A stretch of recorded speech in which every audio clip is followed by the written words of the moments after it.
Well, good morning. It's me, Kenny Polcari, your host of the party, and today is Friday, September 29th, 2023. And yes, it's the end of the month, thank God, and it's the end of the quarter. So we got that quarter end marking period going on. So expect to see kind of more churn today, and we'll see which way they take it. It feels like right now they want to take stocks higher, right? And so yesterday stocks rallied. And what caused that? Well, more Fed speak confusion. And that caused the traders in the algos to go risk on.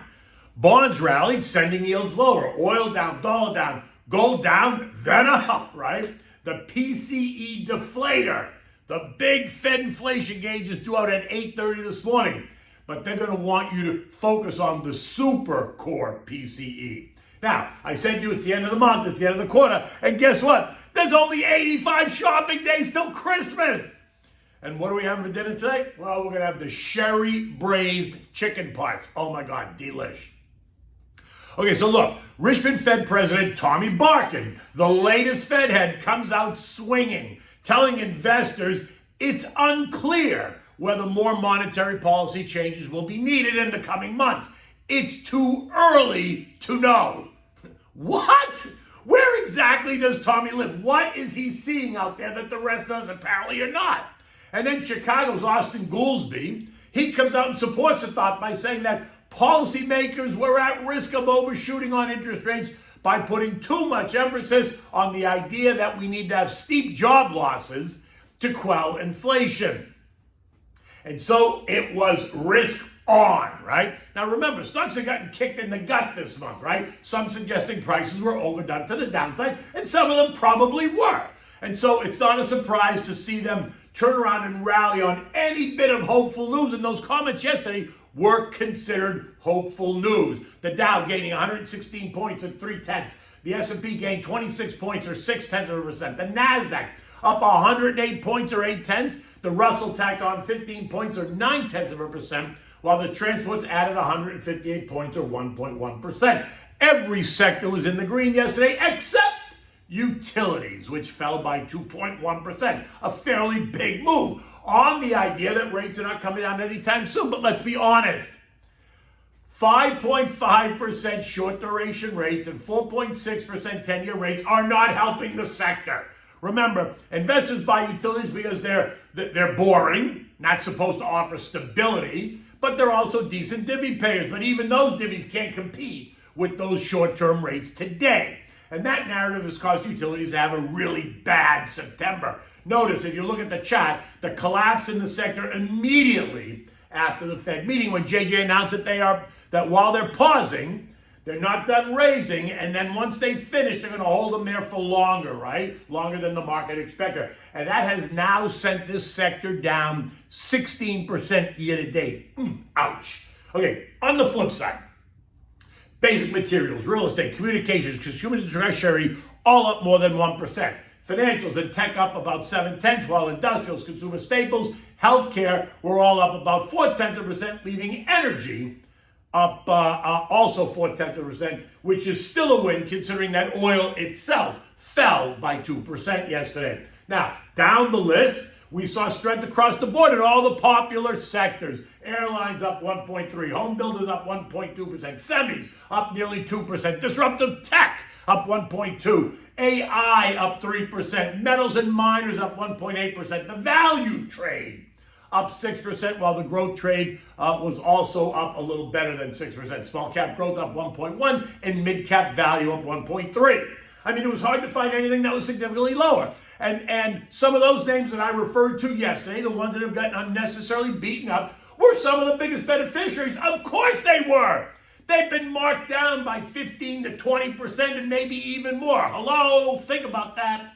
Oil, I said, it fell $2 or 2%, and that helped to fuel the rush back into some transportation names that had gotten beat up as oil prices surged over the last 2 months.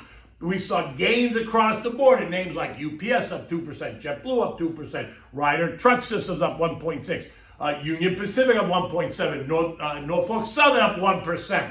All names that have been under pressure as energy prices rose, and all names that provide an opportunity for the short-term trader to flip them while the longer-term buyer tries to decipher the noise and look where they want to allocate some resources.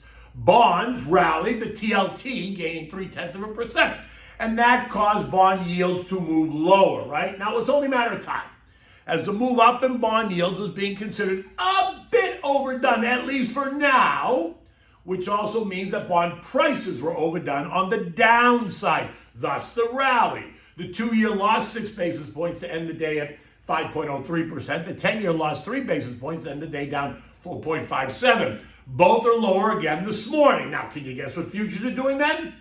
I still think, though, that bond yields are not done going up, which means that bond prices are not done going down, which means that stock prices may not be done going lower either. It's just food for thought.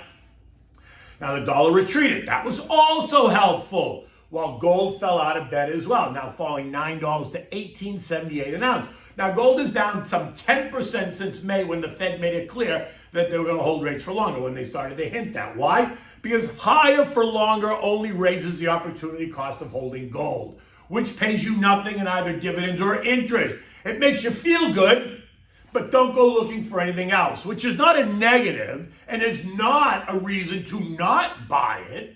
It's just a fact, right? So you do what makes you feel safe and secure. Allocating a small percentage of your portfolio to physical gold is never a bad idea, but just understand the fact. Now, where's it going from here? My guess is that it's in the 1850, 1950 trading range. This morning, gold traders are tripping over each other, right? As it has sold off too much. It's up $11 this morning at $18.89. Again, I think, and the market thinks it was overdone to the downside, which is why you see the spike higher.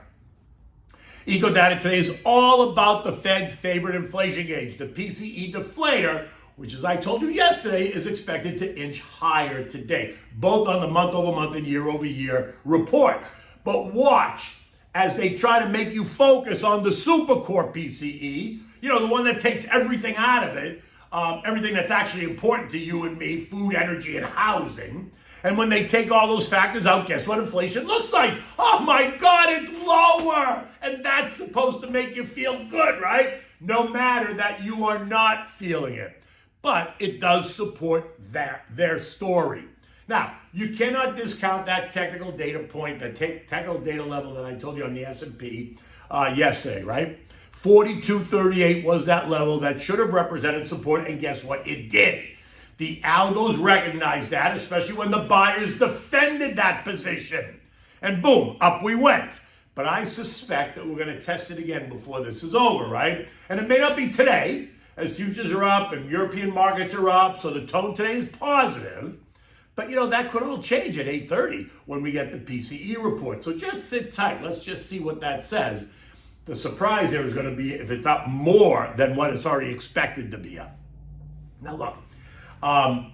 If the market backs off and we fail to hold that level, 42.38, then expect us to test the long-term trend line at 4,200, which I also pointed out yesterday. And as I said, we have to hold that 4,200 at the very least, and otherwise we're going to get a push lower, right? In any event, we remain in a seasonally weak time of year, right? The September-October timeframe, so no stress. Don't stress about it. We talked about it. Stick to your plan. Keep putting cash into the cash account of your cash portion of your long-term portfolio. And then you can take a look at a couple of weeks when I think the market is going to continue to be volatile to mid-October, I think. The UAW is still striking and threatening to strike more plants starting today. Shawnee Fain is going to take the Facebook Live once again. And like I said, this is a defining moment for the country, for the automakers, and for the auto industry. And it will also set the tone for other union contract negotiations when they come due, right? Because you see it happening in all these union contracts, they're all getting significant raises. U.S. futures are up on this final trading day of the quarter. The Dow up 150, the S&P's up 20, the Nasdaq's up 100, the Russell's up 10. All eyes, like I said, are on the PCE deflator, but more importantly, again, on the super core deflator number, because that's the one that they want you to look at, because that supports the narrative that it's all good.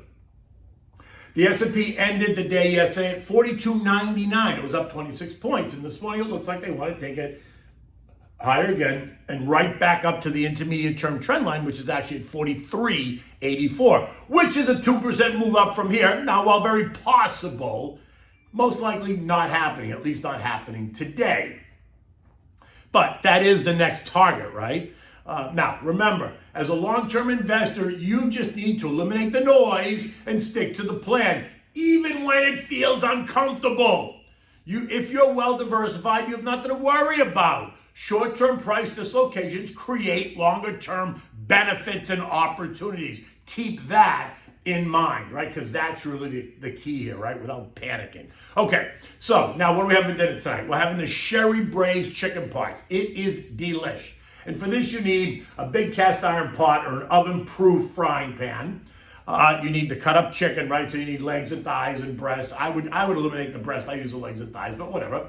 Salt and pepper, fresh peeled garlic. You want to crush it and chop it. You need a cup of dry sherry, red pepper flakes, fresh lemon juice. You need a quarter of a pound of chorizo that you're going to cut into pieces, olive oil, 2 medium red onions peeled and sliced. You need red and green bell peppers, cored and seeded, and then you're going to cut them into strips. You need chicken stock, plum tomatoes cut in half, and you need like 3 large potatoes cut in half and then cut them in half again. The night before you want to make this dish, you want to rinse and pat the chicken pieces dry. You want to put them in a large pan, season them with salt and pepper. Now, in a large bowl, you're going to mix the garlic, the sherry, the lemon juice, and the red pepper flakes. You're going to mix it well and then pour this all over the chicken. Cover it tight or put it in a Ziploc, zip it up, and put it in the fridge overnight so it marinates. Now, the next day, take it out of the fridge and let it come up to room temperature. So take it out, let it sit out on the counter for half an hour or so. Preheat your oven to 325 degrees. Now, in a large cast iron pot or big frying pan you can put right in the oven, you're going to add a splash of olive oil and you're going to fry up the chorizo until it's all nice and brown. Maybe it's 5-8 minutes, whatever. You're going to remove the chorizo with a slotted spoon. You're going to set it aside on the plate. You are not going to remove the rendering. Turn the heat to high now and sear the chicken pieces until they're nice and brown on all sides. Maybe it's under 10, 12 minutes. Remove the pieces. Set those aside on a plate. Again, do not remove the rendering. Now to that pan, you're going to add the sliced onions, the bell peppers, and saute them until soft. You're going to pour in, if there's any leftover marinade, you're going to pour that in the pan now. Continue cooking that for another 5 minutes. You're going to add back the chicken and the chorizo. You're going to add the plum tomatoes, the potatoes, and the chicken stock. You're going to bring it all to a boil. Taste the sauce, adjust it if necessary with salt and pepper. Cover it now tightly, place it in the oven, directly in this pot, right? In this oven-proof pot. If anything, you want to put tin foil over the pot, and then put the cover over the tin foil so it's sealed, right? You want to put this in the oven at 325, and you want to let it braise for another 40 minutes. Just keep it tight, because if you keep it sealed nice and tight, the steam that's in the pot will braise the chicken, and then the chicken should fall off the bone when you're ready to eat it, right? So after 40 minutes, you're going to take it out. You're going to serve this on a big serving platter. You'll put it in the center table. This is one of those meals that can be like, family style.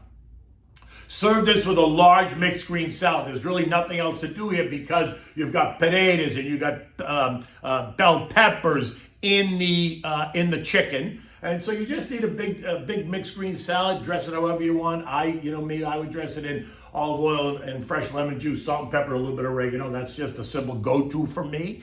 It tastes clean. It tastes, it's light and it tastes clean and fresh. So I don't know. I'm trying to taste light and be clean and fresh. In any event, look, it's Friday morning. The sun is coming out. I'm on my way over to the studio. I'll be on with Stu and Varney at 9 a.m. and then on my way to Sarasota. Until Monday, have a great weekend and take good care.